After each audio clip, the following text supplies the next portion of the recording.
하나님 말씀 보도록 하겠습니다. 하나님 말씀은 데살로니가 후서 1장 3절로부터 5절까지 말씀. 네, 한 절씩 교독하시겠습니다. 형제들아, 우리가 너희를 위하여 항상 하나님께 감사할지니 아멘. 이것이 당연함은 너희의 믿음이 더욱 자라고 너희가 다 각기 서로 사랑함이 풍성하며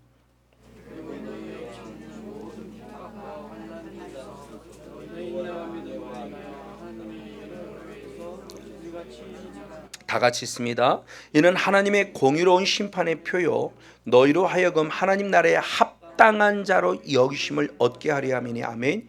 그 나라를 위하여 너희가 또한 고난을 받느니라. 아멘. 네, 오늘의 말씀은 광야의 영성의 14번째 시간으로 믿음으로 자라는 시간으로 말씀을 나누기를 원합니다.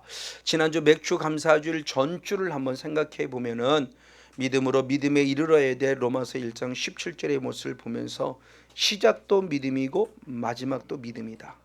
그래서 믿음으로 믿음에 이른다고 할 때 믿음으로라고 하는 처음의 믿음은 절대적 하나님의 은혜, 하나님이 나를 예지하시고 나는 주님을 몰랐는데 주님은 나를 이미 아셨어요. 그리고 예정하셨어요. 그리고 불러주셨어요.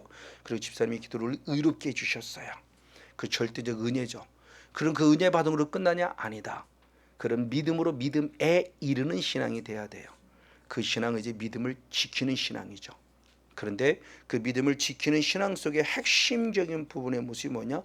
회개라고 하는 부분이 반드시 먼저 선행되어야 한다는 것이죠. 믿음으로 믿음의 이름에 믿음으로 시작해서 회개로 시작해서 회개로 맞춰야 될 영성에 대한 부분의 모습을 함께 나누었어요. 그래서 회개를 통해서 죄사함의 은혜만이 아니라 성령을 선물로 받는 은혜가 돼서 이제는 말씀을 이루어낼 수 있는 아브라함과 같이 행함이 있는 삶의 예배자가 될 필요성을 상기해 보면서 우리가 지지난주에 말씀을 나누었습니다. 이제 계속 믿음으로 믿음에 이른다라고는 그런 개념을 조금 더 구체적이고 실제적으로 말씀 안에 살펴 은혜를 나눌지인데 오늘 그 크게 두 번째 시간으로 믿음으로 자라라. 오늘 데살로니가서 1장 3절부터 5절까지 말씀을 읽으며 믿음으로 믿음에 이르는 신앙, 즉 믿음으로 자라는 신앙이 어떤 신앙이냐라는 부분의 모습을 한번 다시 한번 좀 더 깊게 생각해 보기를 원합니다. 자, 우리는 너무너무 잘합니다. 우리의 구원은 믿음으로 온 거예요. 그래서 에베소서 2장 8절의 말씀에 하나님의 은혜로 말미암아 믿음으로 무엇을 얻었다? 구원을 얻었다. 그래서 베드로전서 1장 9절의 말씀에도 보면 믿음의 결국은 곧 영혼의 구원을 얻는 것이다. 그러니까 믿음으로 구원을 얻음에 대한 부분의 모습 우리가 수없이 말씀을 드렸습니다. 가장 기독교의 근본이에요. 가장 기독교의 기초예요. 자, 그런데 지난주도 잠시 말씀을 나눴지만 그 믿음이라는 부분 속에 선행될 것이 있으니 회개라고 그랬죠. 그래서 마가복음 1장 15절의 말씀에서는 하나님 나라가 가까웠으니 회개하고 복음을 믿으라요. 원래는 원래는 이게 동시다발적으로 같이 이루어지는 거예요.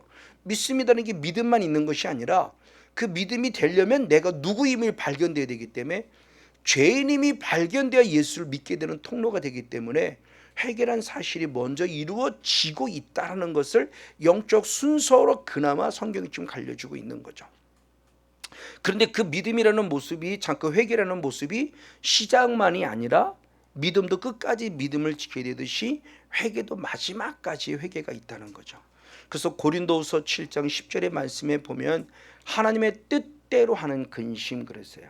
하나님께서 우리에게 주시는 영적인 근심이 있어요. 세상의 근심은 사망인데 영적인 근심, 그건 성령이 나를 지금 책망하는 거예요.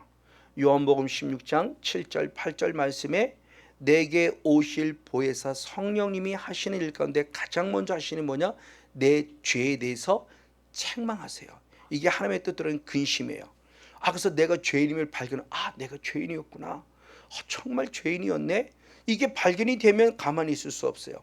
성령 결국 우리에게 무엇하게 하신다? 회개하게 하신다는 거. 그러면 왜 회개를 하게 하실까? 이미 우리는 예수를 믿기 전에 회개했어요. 죄인임을 고백했어요. 근데 또 회개를 하라고 그래요. 그럼 왜 회개를 하라고 할까? 그럴 때 고린도서 7장 10절은 중요한 얘기를 했으니 우리를 구원에 이르게 하는 요소라고 말해요. 그러니까 구원을 얻게 하기 위해서 회개할 뿐만 아니라 구원에 이르게 하기 위해서 계속 무엇하게 한다? 회개하게 하신다. 그러니까 진짜 믿음 있는 사람은 당연히 회개를 시작하고 당연히 회개로 마쳐야 된다는 거예요. 이게 바로 믿음의 가장 중요한 출발점에 대한 모습을 말씀을 드리면서, 회개와 믿음으로 시작한 우리들은 회개와 믿음으로 구원에 이르러야 한다라는 모습이죠. 그래서 로마서 1장 17절의 말씀을 통해서 보면, 복음에는 하나님의 의가 나타나서 아멘, 믿음으로 믿음에 이르게 하느니 할렐루야, 기록된 바 오직 의인은 믿음으로 말미암아 살리라 함과 같으니라. 아멘. 그래서 믿음으로 믿음에 이르러는 신앙이 될 것을 가르쳐 주었어요. 자, 그러면 이 믿음으로 믿음에 이르는 신앙이 구원을 얻게 할 뿐만 아니라 이 믿음으로 믿음에 이르는 신앙이 구원에 이르게 하는 신앙이라는 거예요. 자, 구원을 얻은 것과 구원을 이룬다라고 하는 단어에 대한 모습을 이미 지지난주에 말씀을 나눴어요. 구원을 얻었다, 이게 하나님의 구원의 은혜예요. 근데 그 다음에 구원에 이르러야 한다는 거죠. 이르른다는 원어는 무엇 안에, 무엇 깊이, 속으로, 이런 뜻이에요. 그러니까 구원을 얻은 자는 구원의 은혜 안에 더 깊이 들어가야 돼요. 구원의 은혜 안에 더 깊숙이 들어가야 되는 거예요. 즉 구원을 얻어서 번제단에 들어왔으면 우리는 번제단에서 멈추면 안 돼요. 반드시 지성소까지 들어가야 이게 하나님을 인격적으로 만난 거예요. 번제단만 왔다가 가서 아버지 잘못했어요 용서해요 그냥 가버리면 이 사람은 마당들만 밟고 가는 자예요. 근데 성경은 말하거든요. 분명히 마당들은 나중에 계수에 넣지 말라고 그래요. 그러니까 우리의 구원의 개념의 모습을 어설프게 생각해서는 안 된다고 하는 말을 제가 수없이 강조하는 거예요. 근데 정말 죄송스럽지만 대부분의 모습이 그냥 번제단만 왔다 가면 나는 하나님께 예배드렸다고 생각하고 나는 구원을 계속 이루어가고 있다고 큰 잘못된 생각. 이제 오늘 그 모습도 조금 더 깊이 다뤄보겠지만 바로 이 신앙의 모습입니다. 이 신앙을 잘 얘기한 게 누구니? 역시 사도 바울입니다. 사도 바울은 뭐라고 표현했는가? 자, 로마서 10장 9절과 10절 두 절 말씀을 같이 한번 읽겠습니다. 로마서 10장 9절과 10절입니다. 시작. 내가 만일 내 입으로 예수를 주로 시인하며 아멘, 또 하나님께서 그를 죽은 자 가운데서 살리신 것을 네 마음에 믿으면 구원을 얻으리니 아멘. 사람이 마음으로 믿어 의에 이르고 입으로 시인하여 구원에 이르느니라. 할렐루야. 자, 구원을 얻은 자가 10절에 구원에 이른다고 그랬어요. 그러니까 구원을 얻음으로 끝나는 게 아니라는 거죠. 구원을 얻었으니 구원에 이르라는 거예요. 구원에 이르라는 것은 결국은 우리 신앙이 자라라는 거예요. 그것을 사도 바울은 또 에베소 4장 13절과 15절에 그렇게 표현했습니다. 에베소 4장 13절 15절에 보니 하나님의 아들을 무엇하는 것? 믿는 것. 그리고 무엇하는 것? 아는 것. 그것이 무엇이 되려고 한다? 하나. 그러니까 믿는 것 아는 것 따로가 아니라 결국 같다는 거예요. 그래서 온전한 사람을 이루어 할렐루야 그리스도의 장성한 분량에 충만한 데까지 이르리니 오직 사랑 안에서 참된 것을 하려 범사에 그에게까지 무엇하라? 잘할지라. 아멘. 그러니까 결국 우리의 신앙은 하나님을 믿는 것과 아는 것은 하나가 되는 건데 그 믿는 거 안에 하나가 됐다는 거예요. 그냥 믿습니다로 끝남이 아니라 그것이 계속 자라서 누구를 닮아가기까지 그리스도를 닮아게 될 신앙이 계속 자라야 한다는 거예요. 그걸 사도 요한은 아이의 신앙에서 청년의 신앙으로, 청년의 신앙에서 아비의 신앙으로 자란다고 표현한 거예요. 여러분도 자녀가 있죠. 아기가 됐어요. 응에 태어났어요. 10살이 됐어요. 20살이 됐어요. 30살이 됐어요. 자라야죠. 그렇죠? 자라야죠. 자란다는 증거가 또 뭐예요? 결혼을 해요. 결혼하면 결혼으로 끝나나요? 이제는 아비가 돼야 되죠. 이것이 육의 모습도 우리가 자라듯이 영의 모습도 분명히 이 시간을 우리가 요구하고 있는 거예요. 그래서 우리 신앙이 구원에 이른다는 신앙은 뭐냐? 결국 믿음이 자라야 된다라는 걸 하는 거예요. 이게 결국 회개도 계속 자라가는 과정 속에 필요한 더 깊이 회개하는 거죠. 그냥 어렸을 때는 그냥 잘못했어요. 엄마 잘못했어 이거였어요. 근데 조금 더 깊이 자라니까 단순히 잘못했어의 차원을 뛰어넘어 점과 흠과 허물이 없는 부분까지 자라기를 원해요. 그것까지 찾을 수 있는 영성이 돼야 돼요. 저는 이제는 그 말씀이 이해가 돼요. 예전에 내가 잘못한 게 뭐 있어? 이런 차원이었다면 이것도 그렇구나. 죄라고까지는 할 수 없지만 그것이 내 영적인 생활에 허물이 되고 점이 되고 흠이 돼요. 그래서 내게 분명히 마이너스 요인이 돼요. 그런 부분들까지도 성령은 가만두지 않고 내게 분명히 말씀해 준다는 것. 이게 바로 믿음이 자랐다는 증거가 있는 거예요. 어쨌든 바로 그런 삶의 모습을 통하는데 이걸 잘 설명하신 분이 예수님이에요. 예수님이 친히 요한복음 1장 12절을 통해서 바로 구원의 여정의 영적 원리를 잘 설명해 줬어요. 자, 요한복음 1장 12절 너무 잘합니다. 영접하는 자, 곧 그 이름을 믿는 자들에게는 하나님의 자녀가 되는 권세를 주셨다. 아멘. 너무 잘 알아서 영접이 곧 믿음이고 믿음이 곧 영접임을 좀 더 구체화시킨 겁니다. 자, 그런데 이 영접과 믿음이라는 단어가 동의어요. 뜻은 같아요. 자, 뜻은 같은데 구원의 여정 속에서 확실히 차이나는 부분이 있어요. 그것이 뭐냐? 시제를 통해서 보면 확실히 알아요. 그러니까 요한복음 1장 12절에 영접하는 자, 곧 그 이름을 믿는 자. 이건 너무나 우리가 잘 알고 암송하는 얘기고 이건 암송해도 자연스럽게 나올 정도로 너무나 잘하는 말씀이에요. 근데 이 과정 속에 심오한 영적 원리가 심어 있다는 거예요. 자, 그랬을 때 먼저 영접하는 자입니다. 영접하는 자라는 엘라본이라는 글인데 헬라어로 그 엘라본은 글이 뭐냐? 람바노의 과거형이에요. 그러니까 영접이라는 뜻 자체가 람바노인데 람바노의 과거형이기 때문에 엘라본이라고 우리가 읽어요. 과거예요. 자, 이건 뭐냐? 이미 내가 예수님을 믿은 거예요. 이미 내가 예수님을 영접했어요. 그래서 나는 이미 누가 됐어요? 하나님의 자녀가 되었어요. 저와 여러분의 현재의 모습이었어요. 이미 나는 이미 과거에 예수님을 영접했어요. 과거에 예수님을 믿었어요. 그래서 나도 하나님의 자녀가 되었어요. 근데 주님은 그것만 말했냐? 아니요. 자, 영접이란 단어와 믿음이란 단어가 동의어인데 하나님의 시제를 예수님의 시제를 완벽히 달리게 표현했어요. 자, 영접은 과거형이에요. 근데 믿음이라는 단어, 피스토의신이라는 단어는 똑같은 바로 놀라운 얘기입니다. 그 모습은 피스토의 현재형이에요. 자, 영접이라는 단어는 과거형이에요. 그러니까 내가 이미 예수를 믿어서 하나님의 자녀가 된 거예요. 진심으로 축복할 일이죠. 근데 주님은 그것으로 얘기하면서 또 믿음을 얘기할 때도 과거냐? 아니요. 영접은 과거에 했을지언정 지금 이 순간은 내가 또 무엇해야 돼요? 믿어야 되는 거예요. 제가 이 말씀이 잘 이해가 되지 않았어요. 그 시제를 잘 제가 이해를 못한 거죠. 그래서 저희 협력사역자 가운데 히브리어와 헬러를 가르치는 교수님이 계세요. 신학교에. 그래서 제가 그분에게 아침 일찍 8시 반쯤에 일찍 전화를 했어요. 자주 제가 이제 궁금한 점은 자주 여론적 제가 원어를 잘 모르니까. 그래서 물어봤어요. 목사님, 요한복음 1장 12절은 너무나 잘하는 말씀인데 좀 성경을 연구하다 보니 제가 부딪히는 부분이 있습니다. 뭐예요? 영접하는 자 곧 그 이름을 믿는다 할 때 그 믿음의 뜻은 우리가 동형은 알고 있는데 시제가 달라요. 영접은 과거인데 믿는 것은 믿음을 표현한 단어는 현재를 말합니다. 이게 무슨 뜻입니까?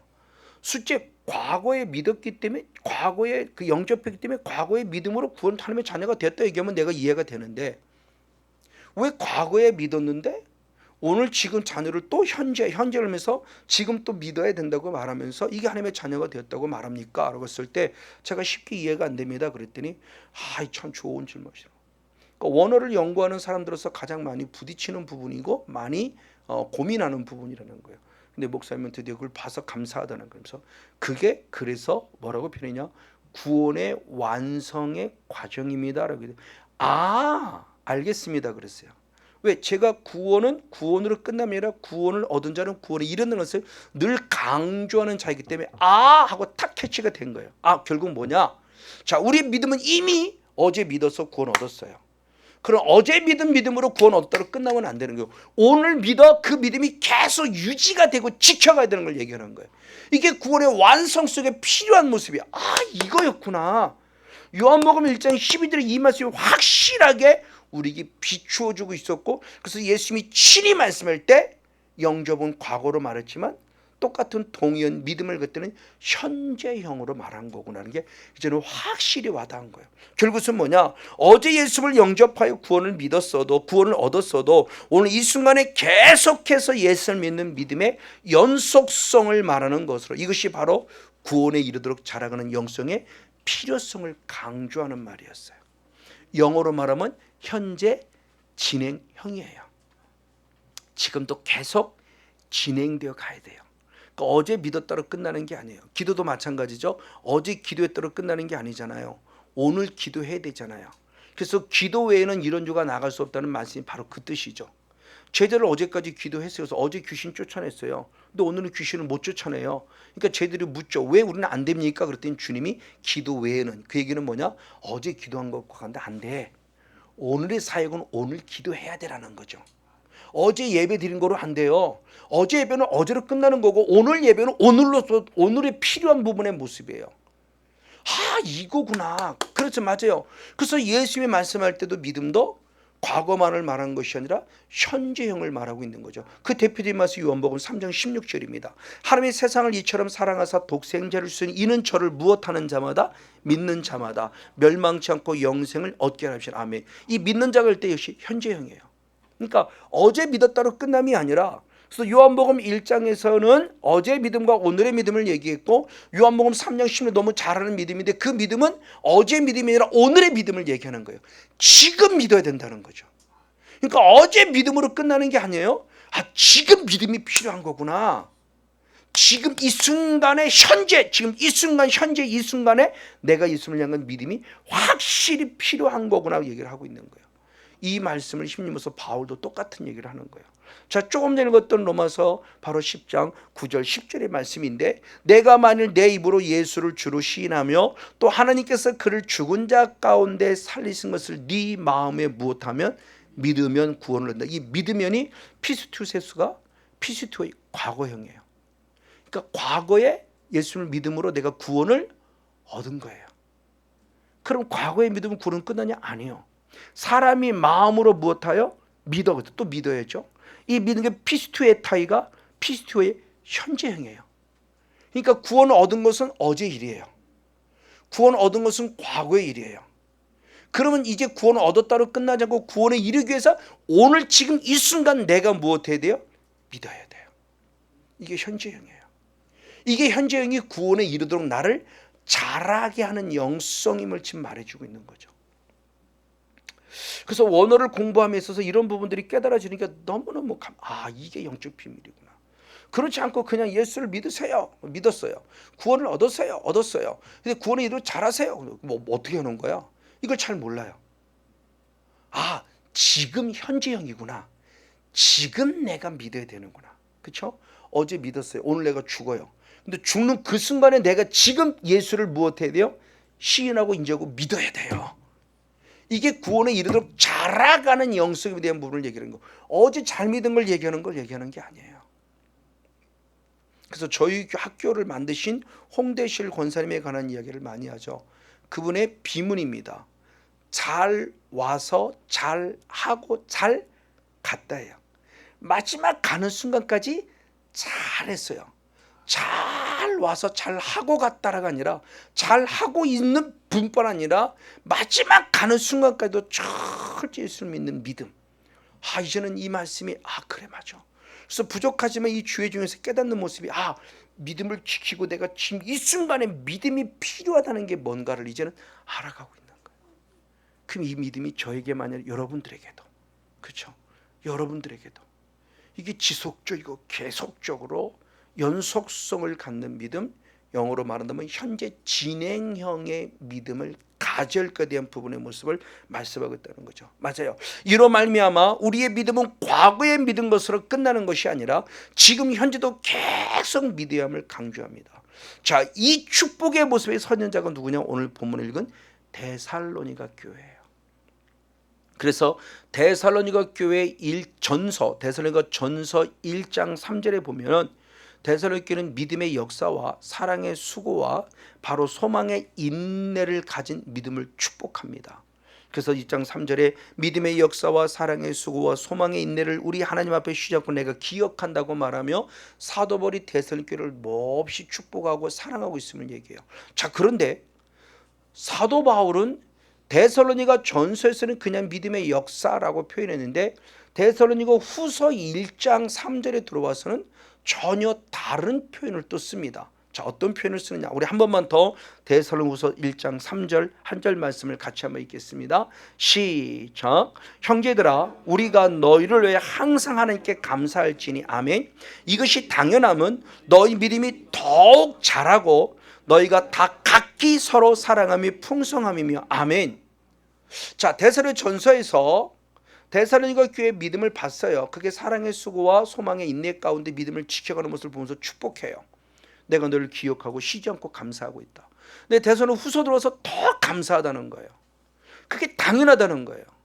왜 감사할 수밖에 없냐고 했더니 중요한 일을 했어요. 데살로니가 교회의 믿음이 더욱 무엇했다? 자라고 있다라고 해요. 더욱 자라고 있다라고 그래요. 유일하게 데살로니가 교회에게 한 번 쓰였어요. 다른 교회를 향해서 사도 바울이 이같이 축복하고 칭찬한 교회가 없어요. 데살로니가 교회만이 더욱 자란 교회라고. 13개의 서신서를 사도 바울이 썼는데 유일하게 표현하는 교회가 바로 데살로니가 교회예요. 더욱 자라다는 것은 뭐냐? 그 더욱 자라는데 헤파라옥사인데 그것은 성경의 말씀에 두 가지 단어의 합성어입니다. 첫 번째 단어는 휘페르라고 하는 바로 무엇 위에 무엇 넘어서는 뜻을 가진 휘페르는 단어와 자라다는 뜻을 가진 아욱사노가 합성어예요. 그러니까 일반적인 다른 성경에 다 아욱사노만 나옵니다. 사도 바울이 자라라는 용어를 참 많이 사용했어요. 잘 자라야 된다. 아욱사노라는 단어를 많이 사용했어요. 자라야 돼. 믿음이 자라야 돼. 자라야 돼. 더 자라야 돼. 계속 자라고 아욱사노라는 단어를 많이 사용했는데 휘페라욱사노라고 한 것은 처음이에요. 유일하게 하나예요.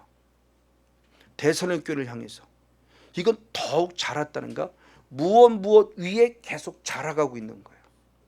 그러니까 데살로니가 교회 성도들의 믿음이 어떤 믿음인 걸 봅니다. 그냥 믿음이 아니라 계속 자라가고는 현재형 믿음임을 얘기하는 거죠. 바로 이 부분의 모습입니다. 맞습니다. 그래서 다른 번역본들, 지금 우리가 쓰고 있는 개역성경 그리고 밖에 있는 개역 개정성경들은 그냥 더욱 자라고 해요. 근데 다른 번역본을 보면 새 번역의 성경을 보면 크게 자랐다고 번역하고 있고 공동 번역은 놀랍게 자랐다고 번역하고 있고 킹제임스 흠전역 번역본은 심히 많이 자랐다고 번역하고 있고 현대어 성경은 훌륭하게 자랐다고 번역해요. 그러니까 이 똑같은 휘페라욱사노를 여러 단어로 해석함에 우리가 사용하는 일반적인 성경은 더욱 더 자랐다. 근데 다른 성경은 아주 심하게 자랐다, 많이 자랐다, 놀랍게 자랐다, 훌륭하게 자랐다. 이 신앙이에요. 그러니까 데살로니가 교회 성도들의 신앙이 놀라운 축복 안에 있는 모습을 지금 우리에게 보여주고 있는 거예요. 이걸 사도 바울이 말하고 있는 겁니다. 자, 그런데 그러면 이들의 신앙이 날마다 자라가는데 어떻게 해서 이들의 믿음이 자랄 수 있었을까라는 거예요. 처음부터 믿음이 좋았냐? 아닙니다. 오히려 처음에는 엄청난 핍박이 있었어요. 왜? 원래 그 사람들은 우상을 섬기던 자들이에요. 그래서 데살로니가 전서 1장 9절을 보면 너희가 어떻게 우상을 버리고 하나님께 돌아와서 사시고 참되신 하나님을 섬기며 라고 표현합니다. 어떻게 그들이 하나님께 돌아왔냐, 우상을 버리고 돌아와서 주님을 섬기냐라고는 차원을 얘기한다는 것은 데살로니가 교회가 우상을 섬기는 게 그냥 일반적인 사람의 우상을 섬기는 정도의 차원을 뛰어넘었다는 거예요. 어떻게 너희들이 우상을 버리고 하나님께 돌아올 수 있었지? 그리고 하나님을 섬기라는 것은 이 데살로니가 원래의 원초를 본다면 상당히 우상을 섬기던 사람들이었다는 거예요. 그 지역 자체 특성이 그래요. 그러니까 우리가 생각하는 하나님을 그렇게 쉽게 하나님 믿습니다 그렇게 툭 섬긴 게 아니라는 거예요. 우상을 버리고 하나님께로 돌아왔다는 것은 이들에게는 영적인 대단한 싸움이 있었다는 것을 상기시켜주고 있는 겁니다. 저도 처절하게 영적 싸움을 싸우며 이 과정 속에 온 거예요. 제게는 불교라고 하는 합법적인 통로, 제 조상들이 섬긴 불교의 영이라는 합법적인 통로가 저의 삶을 아주 확실하게 막아버렸었죠. 그것이 뿌리채 뽑아지고 그것이 타파가 되면서 그나마 제가 일어설 수 있었고 오늘날 목회 속에 성공하고 있다는 거예요. 그런 그 과정이 어땠을까라는 거예요. 쉽지 않았을까라는 거죠. 그 과정의 모습입니다. 맞습니다. 그런데 우상을 같이 섬기던 이들이 결국 예수를 믿었어요. 예수를 믿었을 때 그러면 같이 우상을 섬는 사람이 가만히 있었겠습니까? 가만히 있지 않죠. 많은 지금 우리 얘기를 듣는다면 우리가 누군가가 가장 먼저 예수를 믿었으면 제가 예수를 믿었어요. 근데 저희 가문은 철저히 우상을 섬기던 가문이에요. 지금은 드랍니다만 조금만 옛날로 돌아가 보세요. 그럼 나는 가문에서 이름이 버려지는 자예요. 호로 자식이 돼버려요. 조상도 모르는 놈이 돼버려요. 권영의 저놈 새끼 저거 그 족보에서 파버려 이렇게 돼버리죠. 이게 우리나라에도 얼마 전만 해도 이런 일이 비일비재했어요. 우리 가문에서 너 때문에 치욕이라는 거죠. 네가 예수를 믿어? 이게 우리나라에도 얼마 전에 있었어요. 이게 우리나라뿐만이 아니라 지금 대살로니가 그랬다는 거예요. 한때는 같이 우상을 섬기던 사람들이 우상을 저버리고 예수를 믿으니까 우상을 섬기던 옛날에 그 사람들이 가만히 있었냐? 안 있었다는 거죠. 철저하게 예수 믿는 사람을 그냥 핍박한 거예요. 그들 고난 속에 집어넣은 거예요. 바로 그 과정을 말하는 겁니다. 그래서 데살로니가 후서 1장 5절을 보면 이는 하나님의 공의로운 심판의 표요 너희로 하여금 하나님 나라의 합당한 자로 여기심을 얻게 하려 함이니 아멘. 그 나라를 위하여 너희가 또한 무엇을 받는다? 고난을 받으리니 할렐루야. 그러니까 고난당하는 그것이 단순히 저 사람들이 나에게 핍박을 준다는 차원이 아니라 하나님의 허락인 거예요. 그러니까 우상을 섬기던 내가 예수를 믿는다고 할 때 사탄이 가만히 있지 않는다는 거죠. 상상할 수 없는 고난이 오는 거예요. 근데 데살로니가 성도들은 그걸 이겼다는 거예요. 그럼 어떻게 이겼냐? 하나님 나라 때문에. 오늘 집사님이 기도했죠. 옳다 인정함을 받는 신앙이 돼야 돼요. 아브라함도 옳다 인정함을 받는 신앙이 됐잖아요. 예수를 안 믿었어요. 믿어서 구원을 얻었는데 구원 얻더라 끝남이 아니라 아들 이삭을 드림을 통해서 옳다 인정함을 받는 신앙이 됐잖아요. 이제야 네가 나를 경외하는 줄. 이 신앙이 돼야 되는 거예요. 이 신앙이 지금 우리가 구원을 이루도록 자라가는 신앙이에요. 그 신앙을 허락한 것이 하나님이긴데 그것이 무엇을 통해서? 고난을 통해서 우리를 점수를 매긴다는 거예요. 이게 지금 우리들의 신앙의 단계인 거예요. 남편이 나를 이해하는 것 같아요. 근데 어느 순간부터 조금 더 열심히 하려고 하니까 믿음을 갖고 이해하는 것 같은데 핍박이 들어와요. 교회를 가라고 하던 사람이 갑자기 뭔가 더 열심히 하려고 하니까 가지마! 이렇게 보는 거 똑같은 거죠. 자, 이런 과정들의 모습이 지금 우리들 속의 삶에서 실제로 나타나고 있다는 거예요. 여러분 잠깐만 한번 여러분 생각을 돌려보면서 여러분의 삶에 이 말씀을 적용시켜 보세요. 지금 내 삶이 어느 단계인가? 피난이 더 심해졌고 고난과 핍박이 더 심해졌다는 것은 반대로 말하면 여러분의 믿음이 하나님께 가면 갈수록 인정받고 있다는 단계라는 거죠. 그거로 힘을 얻으라는 거예요. 저도 그랬죠.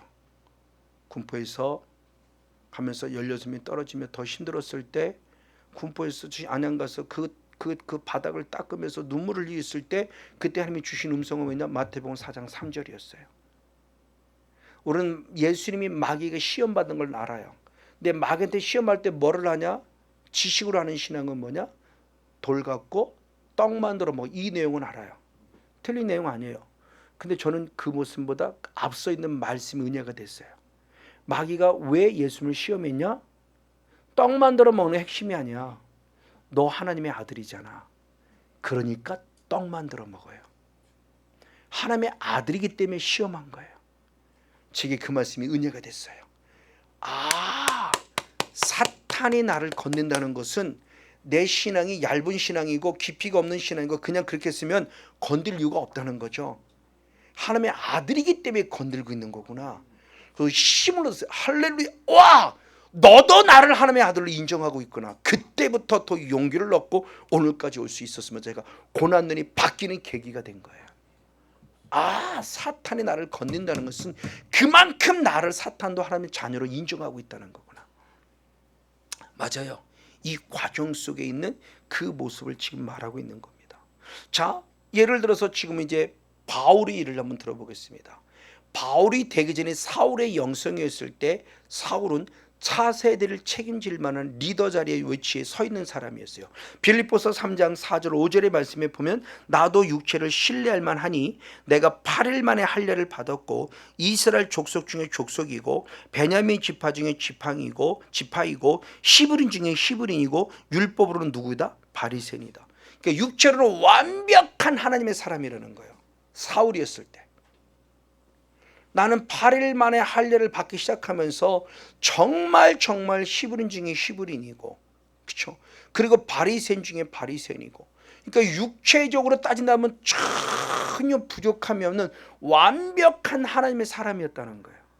육적으로 보면 오늘날 같으면 부족하지만 목사이고 직분도 목사이고 어느도 교회 어떤 스케일도 좀 있고 예를 들어 성도가 1000명도 되고 막 이랬을 때 우리는 그 믿음을 대단히 좋은 믿음으로 보고 있다는 거죠. 근데 성경은 아니라는 거예요. 성경은 사대 교회를 실상은 죽은 교회라고 그래요. 성경은 라오디게아 교회를 실상은 죽은 교회라고 그래요. 그들이 육으로는요 화려했고요, 화려했고요, 정말 큰 교회였고요, 멋있는 교회예요. 근데 하나님은 뭐라고 그러냐? 너는 실상은 죽었어. 네가 살아있다? 아니, 너는 죽었어. 근데 반면에 서문학교처럼 매일 찔찔찔 고생만 하고 있고 맨날 빌레델비 교처럼 찔찔찔 고생하고 과목, 고통과 아픔 속에 있는데 주님은 이러한 교회를 뭐냐? 너는 실상은 살아있는 교회라고 본다는 거예요. 이게 우리의 눈하고 전혀 다른 각도로 보는 거예요. 성경을 보니까. 그러니까 그게 아니란 걸 깨달았다는 것을 수없이 말씀을 드리는 거예요. 자, 우리들의 신앙의 모습이 지금 어떠한 모습이 있냐는 겁니다. 자, 이랬던 사울입니다. 그렇기 때문에 그는 뭐냐? 예수를 믿는 사람을 핍박하는데 앞장섰던. 왜? 육적으로 너무 완벽해요. 나만큼 말씀 잘하는 사람이 없어요. 가말리엘 문화생이에요. 오늘날 말하면 서울대학 출신이라는 겁니다. 성경의 신학교를 기가 막힌 데를 다녔다는 거예요. 그러니까 율법에 완벽했다는 겁니다. 그런 자부심을 가지고는 차세대 리더 될 사람의 모습이에요. 그러니까 예수 믿는 사람을 죽이는 데 앞장선 거죠. 그래서 디모데전서 1장 13절에 나는 회방자 있고 핍박자 있고 폭행자 나는 몰랐을 때 그랬다는 고백이 나오는 거고, 그 말씀에서 빌립보 3장 6절의 말씀을 통해서 보면 열심으로는 교회를 핍박하고 율법에 이르는 흠이 없을 완벽한 자라고 그래요. 열심으로는 교회를 핍박했어요. 그래서 사도행전 8장 1절에 보면 사울이 그의 죽임당을 마땅히 여겼어요. 그의 죽임은요 스데반 집사의 죽음을 마땅하다고 여겼어요. 저놈 새끼 잘 죽었어 이거예요. 그러니까 예수 믿는 사람을 죽이는데 앞장섰던 사람이에요. 율법에 흠이 없을 만큼 완벽한데 교회를 핍박했어요. 눈에 보이는 사람을 미워하는데 눈에 보이지 않는 하나님을 사랑한다? 거짓된 신앙이에요. 이게 제가 은혜를 입고 가장 먼저 깨달은 거예요. 첫 번째 제게 주시는 음성이었어요. 그래서 참 믿음이 뭔가를 이제 알아가는 거죠. 자, 어쨌든 이런 모습이에요. 그런데 놀랍게 그가 하나님의 절대적 은혜죠. 절대적 은혜. 다메섹 도상에서 인격적인 성령을 만납니다. 나는 내가 핍박하는 예수라 말하며 드디어 예수를 만나요.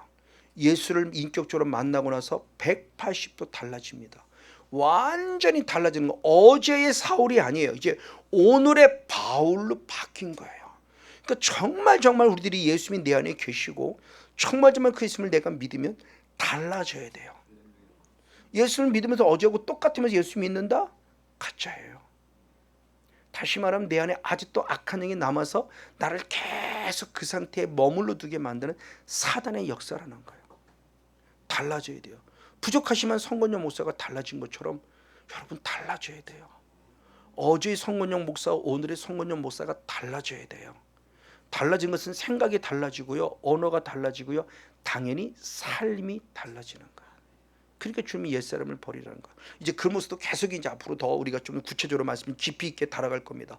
어쨌든 이렇게 됐을 때 달라진 순간 놀라운 일이 벌어졌으니 사도행전 9장 22절의 말씀에 보면 사울은 힘을 더 얻어 예수를 그리스도라고 증명하며 다메섹에 사는 유대인들을 무엇했어요? 굴복시켰어요. 자, 어제까지 친구였어요. 어제까지 예수님과 같이 핍박하던 동지였어요. 근데 예수를 인격적으로 만나고 확 달라지면서 그들을 말씀 안에 굴복시켰어요. 예수가 그리스도였어, 예수가 하나님의 아들이었어 라고 말하며 당당하게 고백하는 순간 유대인들이 네 말이 맞아 그러고 말씀에 다도 굴복하는 역사가 나타났다는 거예요. 그러면 굴복하는 역사가 있을 때 100%다 돌아왔냐? 아니요. 반대되는 사람도 있어요. 예수님이 말씀을 전해도 안티는 있었다고 그랬잖아요. 예수의 말씀이 전했기 때문에 100%다 은혜 받냐? 아니요. 사탄의 역사는 가만두지 않습니다. 예수의 말씀을 전해도 말씀을 안다는 바리새인들, 말씀을 안다는 대제사장들, 말씀을 안다는 서기관들이 오히려 예수님께 안티 노릇했어요. 예수님을 핍박하고 예수님을 십자가에 죽는데 앞장섰던 사람들이죠. 맞아요. 바울도 똑같아요. 바울의 말씀 앞에 굴복당한 사람들이 좀 반대로 바울의 원수가 돼서 유대인들 중에 어제의 친구들입니다. 어제의 동지들이 이제 바울을 죽이는 자가 돼요. 그래서 바울이 항상 목회를 하면 1차, 2차, 3차 전쟁을 떠나면 꼭 뒤따라가고 그 모든 교회를 흔들어 놓은 거예요. 이게 유대인들의 삶이었어요. 그렇죠. 유대인들 입장을 보면 저 새끼 저거 미친놈이지. 저 새끼 저거 어제까지 우리가 같이 예수 믿으면 죽이더니 저게 갑자기 왜 또라이가 됐나? 왜 그래 저게 갑자기? 그러니까 오히려 유대인들은 그 바울을 이제 죽이는 데 앞장선 거예요. 그래서 대표적인 말씀이 사도행전 바로 14장 19절의 말씀해 보니 유대인들이 돌로 바울을 쳐서 무엇했다? 죽었어요. 죽은 줄 안 거예요. 그래서 버려버리는데 안 죽었는데 살려낸 거죠. 그 예를 좀 더 구체적으로 배우는 게 스스로 고백했습니다. 고린도후서 11장 23절 27절을 보면 내가 수고를 넘치도록 하고 옥에 갇히기도 더 많이 했고 매도 수없이 맞았고 여러 번 죽을 뻔했으니 유대인들에게 40에 하나 감한매를 5번 맞았고 3번 태장으로 맞았고 1번 돌로 맞았고 3번 파선했고 일주야를 기품에서 지냈고 여러 번 여행해서 강의 위험과 강도의 위험과 동족의 위험과 이방인의 위험과 신의 위험과 광야 위험과 바다 위험과 거짓 형제 위험을 당했고 또 수고하며 애썼고 여러 번 자지 못했고 줄이며 목말랐고 여러 번 굶고 춥고 헐벗었노라. 그러니까 내가 고난당하는 모습을 철저하게, 이 다시 말해서면 즉 사울의 영성으로 계속 있어서 사울이 예수 믿음을 죽이는데 앞장섰단다면 그는 유대인의 리더가 됐을 거라는 거예요. 고통당할 이유가 없었다는 거죠. 근데 예수를 믿고 나서부터 내게는 오히려 더 뭐가 왔냐? 고난이 온 거예요. 죽을 뻔한 고난이 온 거예요. 여러분 예수 믿고 복 받아요? 도대체 뭐가 복 받는 걸까요? 아니요. 예수를 정말 잘 믿으면요 고난이 와요. 왜? 마귀가 가만 안 둡니다. 성건용 목사 가만 안 둬요. 저와 여러분 가만 안 둡니다. 사랑의 교회 가만 안 둡니다. 지금 우리 협력사이트를 얘기 들어보면 정말 힘든 교회가 대단히 많아요. 저희들을 돕는 협력사 중에도 그렇고 기쁨의 힘에서도 그렇고 우리 사랑의 교회는 그나마 감사한 거예요. 지금 코로나를 겪으면서 그나마 감사해요. 여러분 직장 그쵸? 많은 성도들이 직장 지금 잃었어요.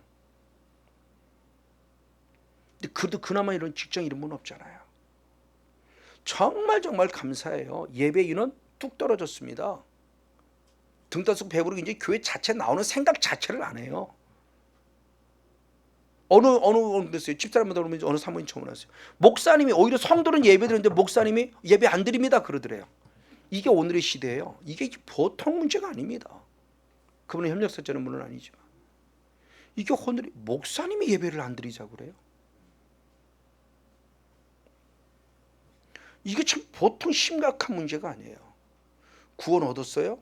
구원 이루어간 과정 속에서 지금 내게 어떤 환경과 조건이 있어 고난이 오고 있습니까? 여러분 감사로 바꾸라는 거예요. 오히려 내가 하나님의 자녀로 인정받고 있다는 증거이고 지금이 내가 내 믿음을 보여드릴 때구나. 옳다 인정함을 받을 때이구나. 이게 너무 중요한 말씀의 핵심의 모습입니다. 그러면 이렇게 이길 수 있던 것도 결국 뭐냐? 바울도 하나님 나라 소망 때문이에요. 그래서 사도행전 14장 22절에 제자들의 마음을 굳게 하여 이 믿음에 거하라 권하고 아멘. 또 우리가 하나님 나라에 들어가려면 많은 환난을 겪어야 할 것이라. 그 방금 읽던 19절의 말씀과 연결되는 거예요.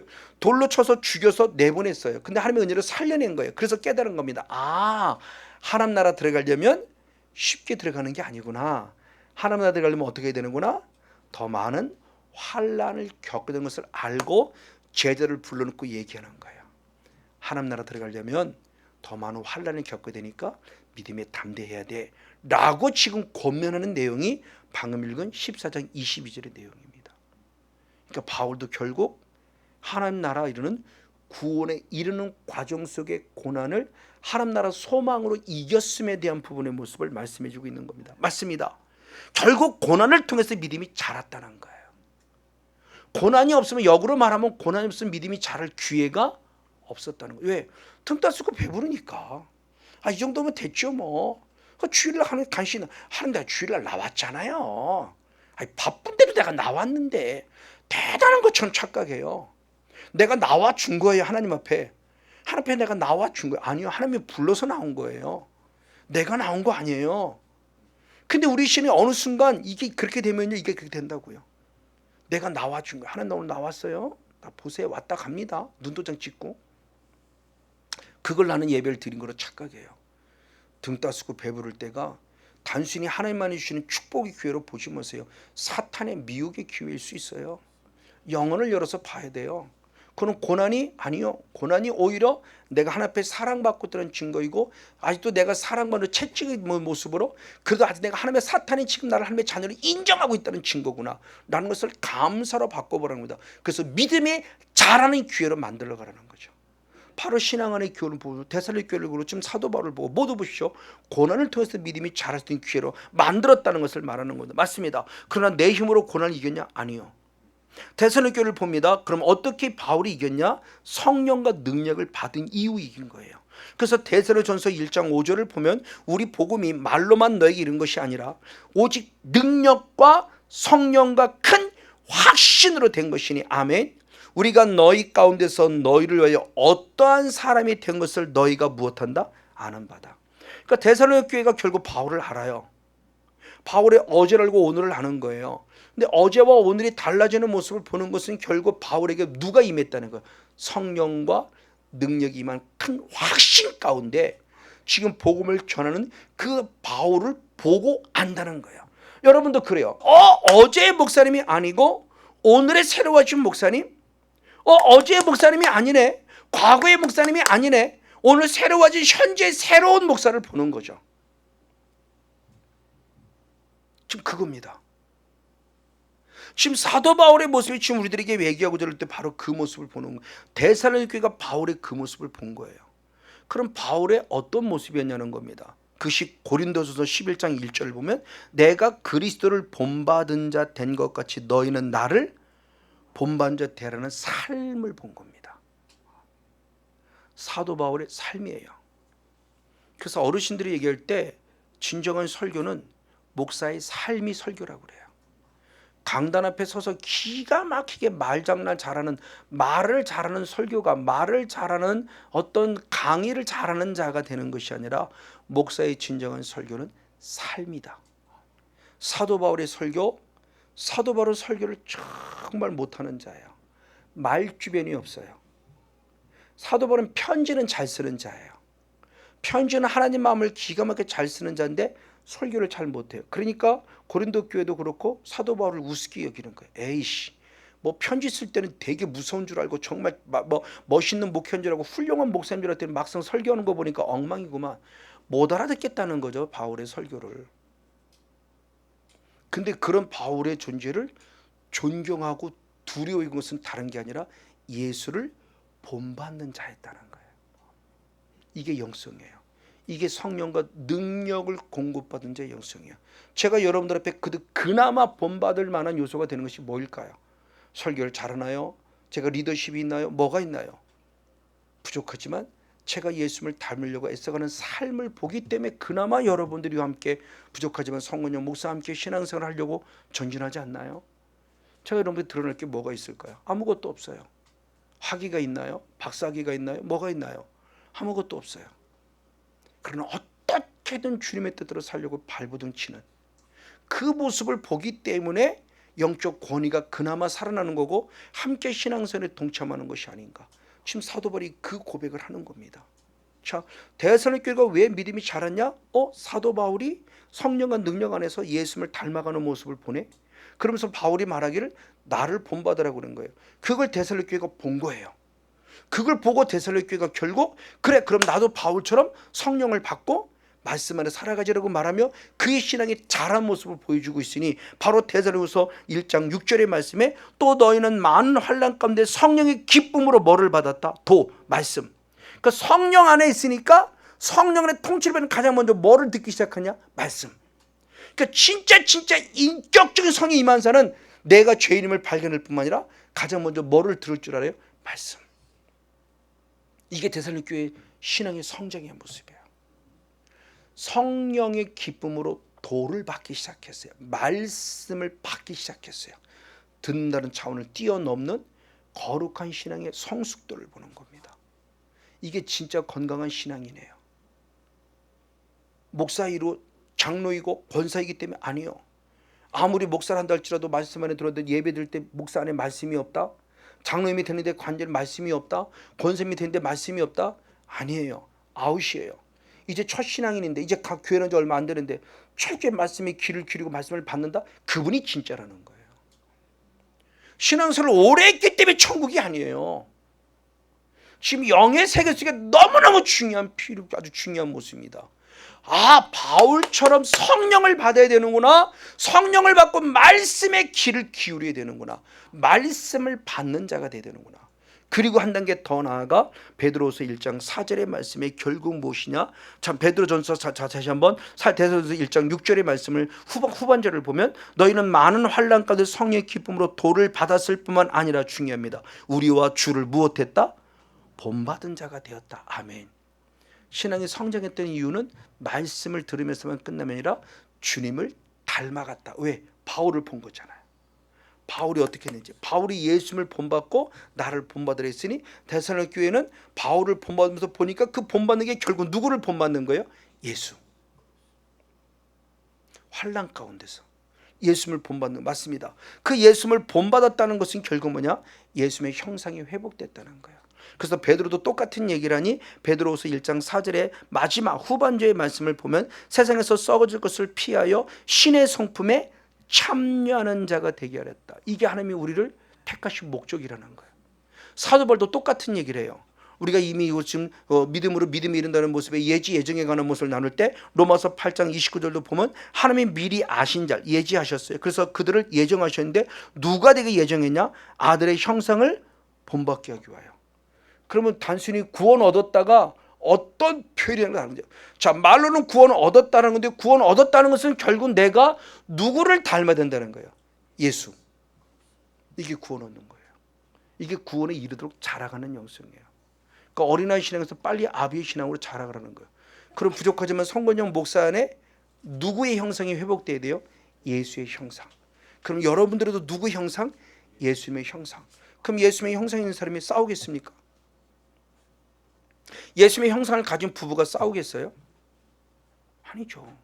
만약 예수를 믿었다 하면서 싸운다고 하는 것은 아직 예수의 형상이 회복되지 못하고 내 안에 무슨 형상이 남아있는 거예요? 마귀의 형상, 옛사람의 형상이 남아있는 거죠. 그걸 계속 청소해내는 거예요. 그래서 예수의 형상으로 확 채워야 돼요. 지금 그겁니다. 그러니까 구원에도 잘한다는 게 뭘까라는 걸 얘기를 하는 거예요. 그렇다면 교회 분열이 있을 수 없지요. 판단과 정죄가 있을 수 없지요. 하나 되게 하실지언정 분열되기는 안 하세요. 그럼 사단은 반대로 분열되게 하는 거죠. 가정을 분열시키죠. 회사를 분열시키죠. 나라와 민족을 분열시키죠. 지금 대한민국 보세요. 완전 양날개로 다 나눠졌잖아요. 어쨌든 보십시오. 지금 말씀 안에서 예수님을 닮아가는 모습 가운데 있는 바로 이 모습을 통해서 하나님의 형상이 회복되어지는 모습인데, 이게 왜 하나님의 형상이 회복되어지느냐? 우리 자체가 창조할 때부터 하나님의 형상으로 지음받은 자이기 때문에. 그래서 창세기 1장 26절 27절을 보면 우리 하나님이 가르칠 때 우리의 형상을 따라 우리의 모양대로 우리가 사람을 만들고 하나님이 자기 형상과 하나님의 형상대로 사람을 창조하셨다. 그러니까 우리의 본질이 누구다? 하나님의 형상으로 지음받은 자. 그러니까 그 본질이 찾아져야 되는 거예요. 그 본질이 맞습니다. 그런데 하나님의 영이 임할 때 하나님의 영성이 회복될 수 있어요. 창세기 2장 7절의 말씀해 보니 여호와 하나님이 흙으로 사람을 주시고 생기를 그 코에 불어넣으시니 그 사람이 누가 됐다? 생명. 사람의 영적인 존재, 생기. 이 생기가 성령이에요. 하나님의 호흡을 후 하고 성령, 하나님의 영을 불어넣어 주시면 우리가 영적 존재가 된 거예요. 그러니까 결국 내 안에 내 영이 사는 회개의 역사, 성령의 역사가 이루어지기 위해서는, 하나님의 형상이 회복되기 위해서는 내 안에 성령이 임해야만 한다는 거예요. 성령이 임하지 않고는 하나님의 형상이 회복될 수 없어요. 우리 성령 임했다고 다 얘기하잖아요. 그래서 방언한다고 막 얘기하잖아요. 방언 축복해요. 정말 축복해요. 근데 하나님의 형상이 회복되지 않았어요? 그러면 아직 자라지 않은 거예요. 아직 어린아이 신앙이라는 거죠. 방언하는 것도 축복하는데 방언 못하게 더 중요한 하나님의 형상이 회복되는 거예요. 나를 창조하신 원초적 본질이 회복돼야 돼요. 맞습니다. 그분의 모습입니다. 맞아요. 이렇게 돼서 데살로니가는 성령을 받고 예수님을 본받을 뿐만 아니라 더 나아가 마게도냐와 아가야 교회 본이 되는 소문난 교회가 됐어요. 다 데살로니가 전서 2장 6절 7절을 봅니다. 데살로니가서 1장 6절 7절을 보니 또 너희는 많은 환난 가운데서 성령의 기쁨으로 말씀을 받아 우리와 주를 본받은 자가 되었으니 아멘. 그러므로 너희가 마게도냐와 아가야 모든 믿는 자의 뭐가 됐더라? 본이 되었는지라. 주의 말씀이 너희에게로부터 마게도냐와 아가야에만 들릴 뿐만 아니라 하나님을 향하는 너희 믿음의 소문이 각처에 퍼짐으로 아멘. 우리는 아무 말도 할 것이 없노라. 할렐루야. 주님을 본받았는데 본받음으로 끝남이 아니라 누군가에게 본이 되는 삶을 살았어요. 그게 바울의 삶이었고 바울의 삶을 데살로니가 교회 성도들이 이어받았고 나도 주를 본받았고 마게도냐와 아가야 지역에 있는 많은 사람들에게 본이 되는 삶을 살았다는 거예요. 이건 대단히 멋진 삶이죠. 그래서 사도 바울은 데살로니가서 1장 4절을 보면 너희의 참는 핍박과 모든 환난 중에서 너희 인내와 믿음을 인하여 하나님의 여러 교회에서 우리가 친히 못했다 자랑하는 교회가 됐어요. 당당하게. 저도 꼭 집회 나가면 여러 몇몇 성도님 가운데 여러분의 성도의 이름을 제가 직접 호명하며 당당하게 자랑하는 성도가 있어요. 왜? 이게 제 목회의 보람이니까요. 지금 사도 바울도 목회의 보람을 느끼며 데살로니가 교회를 자랑하는 거예요. 데살로니가 교회를 봐라. 그러면서 특별히 데살로니가 교회의 신앙을 본받은 마게도냐 교회를 통해서 고린도 교회를 책망해요. 왜? 고린도 교회가 예루살렘 교회를 먼저 돕겠다고 나섰어요. 고린도 교회는 물질로 풍요로운 교회예요. 잘 먹고 잘 사는 교회, 사대교회처럼 라오디게 교회처럼 잘 먹고 잘 사는 교회예요. 그리고 우리가 그러면 나서서 예루살렘 교회를 돕겠습니다. 예루살렘 교회는 제자들이 다 떠나면서 위기를 느끼는 교회예요. 지금 핍박 때문에 다 떠났어요. 그러니까 물질적으로, 환경적으로, 인력적으로 모든 게 부족해요. 그럴 때 고린도 교회가 생각해서 우리 모교회를 돕자 그러고 예루살렘 교회를 돕자라고 말은 했는데 1년 동안 말만 해놓고 아무 행동은 안 움직여요. 그때 누가 움직였냐? 가장 가난한 마게도냐 교회가. 마게도냐 교회는 데살로니가 교회를 본을 받은 교회예요. 데살로니가 교회도 엄청난 핍박 속에서 믿음을 지킨 교회인데 그 교회를 본을 받아 마게도냐 교회들이 성도들이 정말 엄청난 헌금을 낼 때 그때 고린도 교회를 책망하기 위해서 마게도냐 교회를 얘기를 나누는 겁니다. 그 내용입니다. 그게 바로 고린도서 8장 1절부터 3절까지 말씀이에요. 마게도냐 교회들에게 주신 은혜를 내가 너에게 알게 하기를 원하노니 많은 환난의 많은 시련 가운데서 넘치는 기쁨과 극한 가난이 저희로 무엇을 풍성한 연보를 넘치게 하였느니라. 저가 힘대로 할 뿐 아니라 힘에 지나도록 자원했다. 아멘.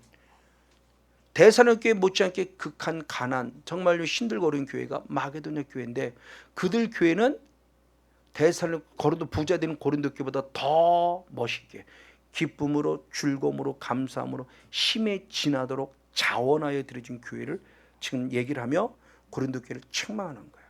자, 그럼 고린도 교회의 모습은 어떤 교회느냐? 고린도서 9장 2절과 4절을 보면 너희를 인하여 마게도냐인들에게 아가야에서는 1년 전부터 예비하였다 자랑했어요. 마게도냐께 얘기했어요. 저 고린도 교회는 1년 전부터 준비했어, 예비해서 자랑했어요.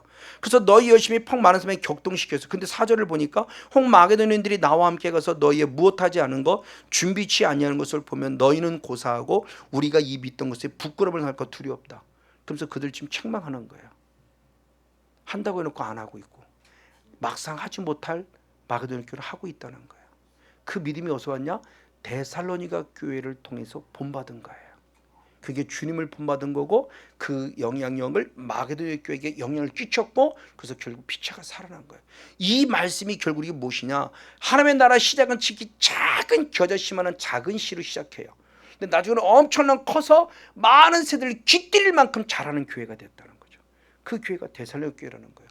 그래서 마가복음 4장 26절로부터 32절까지 말씀을 쭉 살펴보면 하나님 나라는 사람이 씨를 땅에 뿌린 것 같으니 땅이 스스로 열매를 맺되 처음에는 싹이고 다음에는 이삭이고 다음에는 이삭에 충실한 곡식인데 겨자씨 한 알만 같으니 땅에 심길 때는 땅의 모든 씨보다 작은 것이로되 심긴 후에는 자라서 모든 나물보다 커지며 큰 가지를 내니 공중의 새들이 그 그늘에 무엇하더라 깃들일 만큼 되어지더라. 아멘.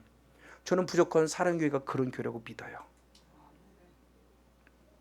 정말 많은 목사님들이 부족하지만 목사님을 통해서 큰 위로를 받고 말씀을 통해서 위로를 받는 차원으로 뛰어넘어서 때로는 저희들이 선교로 섬겨요.